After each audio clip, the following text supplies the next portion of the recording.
organic, unpredictable, unknown, lovely, beautiful, a sense of fulfillment.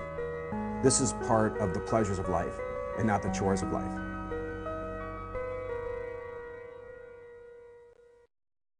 Coming up tonight on Daily Iowan TV. Triple R. Find out which one Iowa City is zeroing in on. It's here, pumping gas and filling potholes. Iowa's own Forrest Gump. Why one man is walking from one corner of Iowa to the next. And in sports, both Iowa women's and men's basketball teams keep their winning streaks alive. That and more is all ahead. You're watching Daily Iowan TV.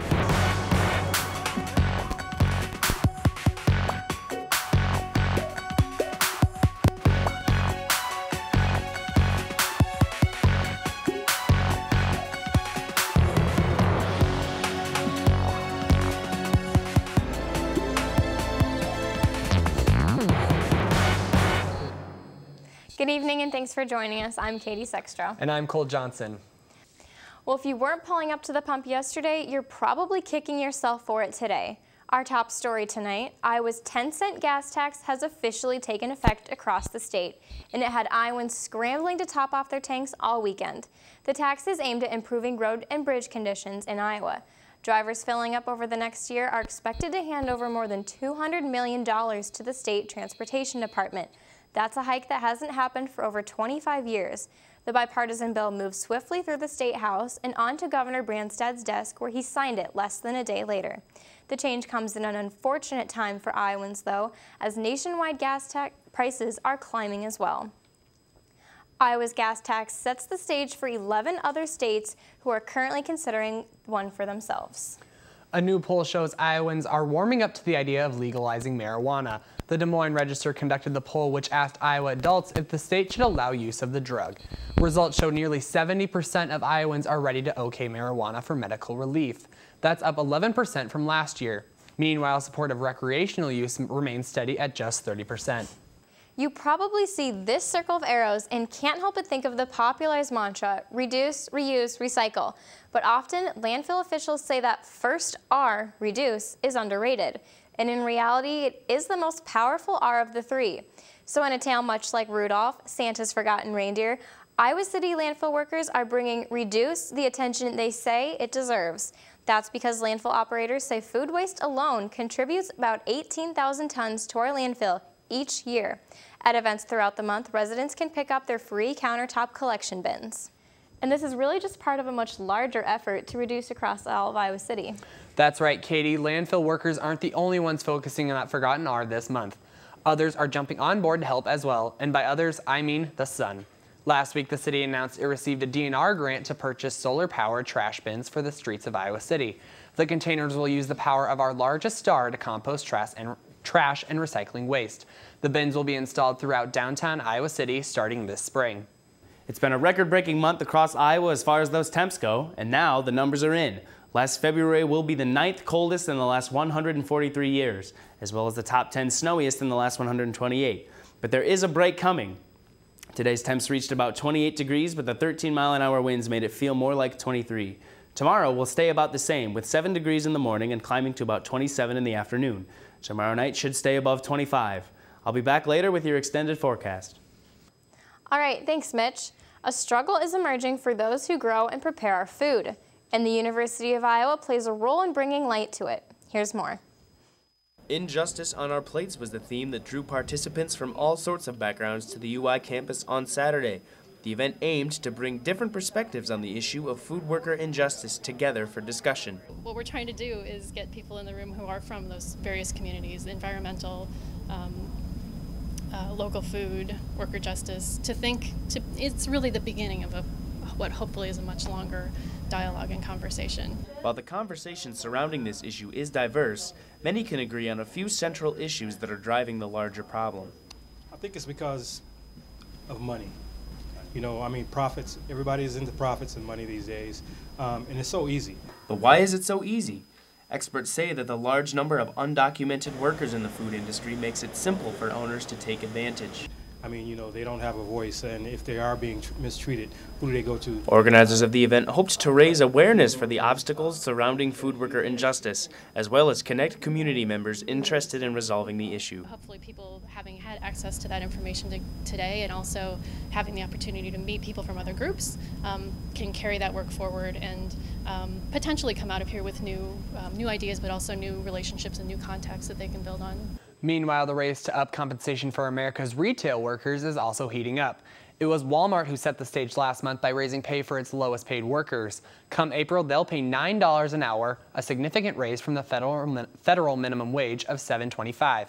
The move ignited a bidding war for personnel and had TJ Maxx, Marshalls, and HomeGoods upping their pay to compete. By 2016, workers there will be making $10 an hour. Now the uproar has turned all eyes to mega retailer Target, who has thus far refused to raise its base wages. Still ahead on Daily Iowan TV. Men's swimming and diving complete their takeover of Iowa City. It's just ISIS. Some are mad, some are laughing. Find out why SNL is in hot water again. But first, Mitch is back with your extended forecast. Mitch, you promise we're done with this record cold? Guys, I can almost guarantee it, but while your first week of March probably won't break any records, it'll still be plenty cold. Temps will reach the upper 30s on Tuesday, with ice pellets expected from late morning through the afternoon, so look for things to be a little slick for your commutes. Other than that, the rest of the week looks fairly tame, with temps staying in the mid-teens on Wednesday and Thursday, before climbing to the low 40s this Friday and hovering there for the weekend. Guys, it's safe to say that just like the month of March itself, this week will come in like a lion and leave like a lamb. Well, those ice pellets are bad news for one Iowa man who is planning to walk 400 miles diagonally across the state of Iowa. Ed Fallon, a former state representative, is using his feet to protest the controversial Bakken oil pipeline, which would cut directly through the state. The 56-year-old has pledged to walk the entirety of the proposed pipeline's route. That means a 32-day trek from Iowa's southeastmost county to its furthest northwest. Fallon kicks off his journey tomorrow with a 13.5-mile walk from Keokuk to Donaldson. The internet was abuzz last night after Saturday Night Live aired a spoofed commercial about ISIS. In the skit, host Dakota Johnson is seen heading off to join the terrorist group behind a deadly string of recent attacks. It was meant to mimic a Toyota Super Bowl ad where a father is seen dropping off his daughter for Army boot camp. This skit drew immediate criticism on Twitter, with some calling it vile and horrible. You be careful, okay? Dad, it's just ISIS. Regardless of the internet frenzy, SNL has not yet released a statement about the skit. Back in Iowa, the women's basketball team kept Carver Hawkeye Arena busy this weekend. Meanwhile, the men's team took a trip on the road. I've always heard that road trips lead to good things, and it was certainly the case for men's hoops on Saturday. We'll send it over to Taylor Brooks, who is standing by in the studio. Taylor? Thanks, Cole and Katie. A little road trip never killed nobody is what I heard. And for the Iowa men's basketball team, they kept rolling with the punches. We will get to their 10th Big Ten victory later on. But for now, the men's swimming and diving championship wrapped up Saturday evening. Iowa, while able to break a few school records, didn't have the finish they wanted. Daily Iowan TV's Jalen Socek has the recap. The Iowa men's swimming and diving team took the pool one last time for the final night of the Big Ten championship. Iowa had its highest finisher of the competition Saturday night while bringing down 2 school records. That highest place finish came at the 200-yard breaststroke from junior Roman Trusov.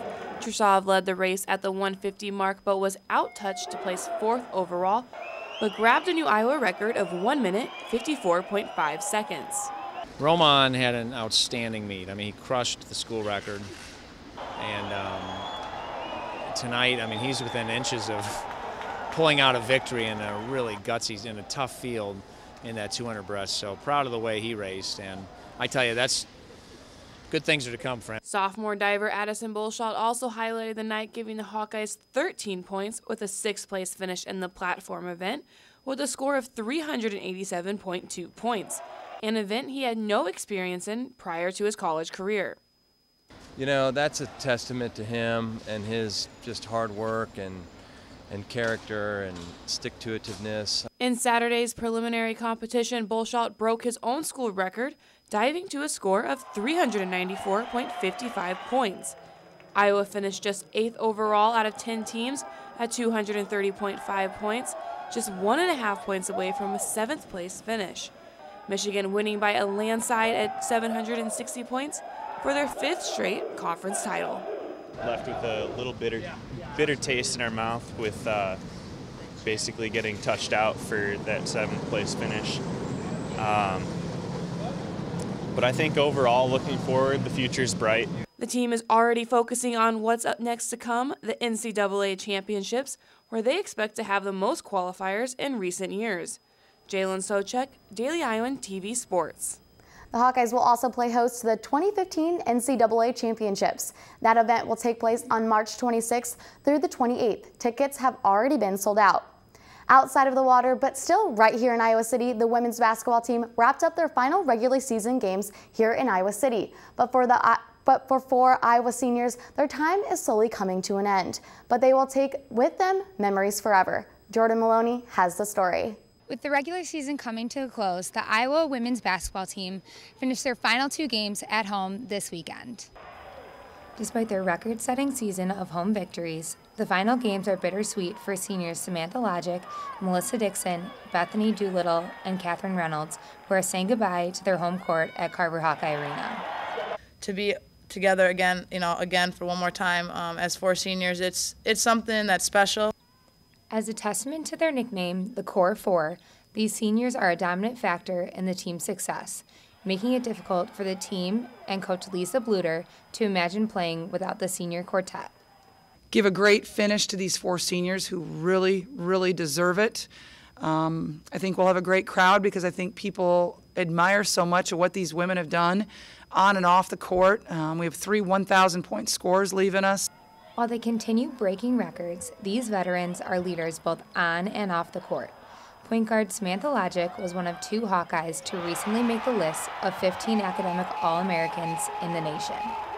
I'm as proud of that accomplishment as this win today, because that to me is really huge, how well these guys have done both on and off the court. With their Hawkeye careers winding down, the foursome is the winningest graduating class since 1994, recording 89 victories in 4 seasons. While the seniors may have played their final game here at Carver Hawkeye Arena, they look forward to a bye this week as they head to the Big Ten tournament. This is Jordan Maloney with DITV Sports. Despite the tough loss on the road on February 17th against Minnesota, the Hawkeyes sent out their seniors the right way earlier today, getting back at the Gophers, beating them 92-76. The ladies get a 5-day break before heading to the Big Ten Championship at the Sears Center in Hoffman Estates, Illinois. I'll actually be there courtside with Jalen Socek this coming weekend. The recap of today's game will be right here on Daily Iowan TV tomorrow night.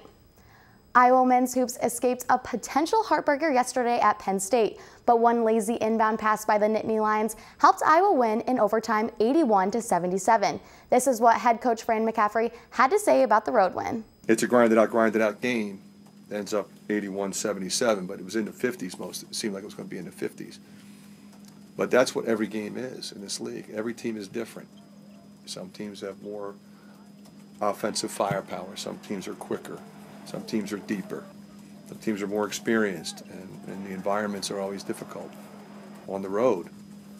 When it's all said and done, if you want to be a good team in this league, you've got to be able to maintain your composure on the road and win a game like this. The road schedule finishes up on Tuesday, March 3rd at Indiana. It was a jam-packed show tonight with an even busier week ahead for Iowa athletics, but don't worry, we will have all the updates right here on Daily Iowan TV. But for tonight, I'll send it back over to Cole and Katie at the desk. Jesus, take the wheel. Carrie Underwood is coming to Iowa. Country fans across the state are rejoicing after the Iowa State Fair managed to snatch up the talents of the American Idol superstar for the 2015 lineup. The 3-time Grammy Award winner is set to take the grandstand August 17th. I will definitely be going to that show. Hopefully I can see you there. That's all for tonight. Tune in tomorrow, same time, same place. Or find us anytime on YouTube. Just search Daily Iowan TV. Have a good night.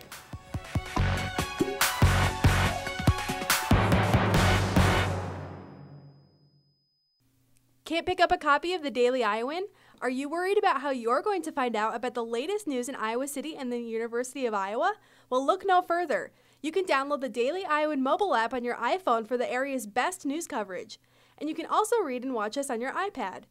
You can always find current and past Daily Iowan stories at dailyiowan.com. The Daily Iowan is now on TV, online, and in your pocket. If it happens, it's news to us.